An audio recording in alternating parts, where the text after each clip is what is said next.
আজ ডিনারে বানিয়েছিলাম পানির হায়দ্রাবাদি। পানির হায়দ্রাবাদি বানানো খুব বেশি টাফ জব হয়নি, কিন্তু খেতে কিন্তু দারুণ হয়েছিল।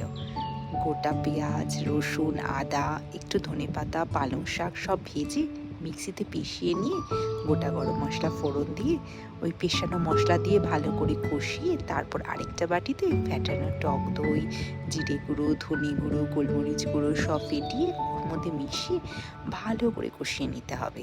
ভাজা পনিরগুলো দিয়ে তেল বেরিয়ে গেলে উপর থেকে কাসুরি মেথি আর একটু ফ্রেশ ক্রিম দেওয়া যেতে পারে। আমার ঘরে ফ্রেশ ক্রিম ছিল না, তাই দিতে পারিনি।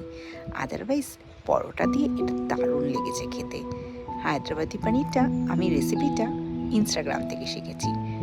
ইনস্টাগ্রাম থেকে রেসিপিটা শিখে আমিও ঘরে ট্রাই করলাম। সত্যি দারুণ হয়েছিল। ডিনারটা জাস্ট জমে গেছিলো।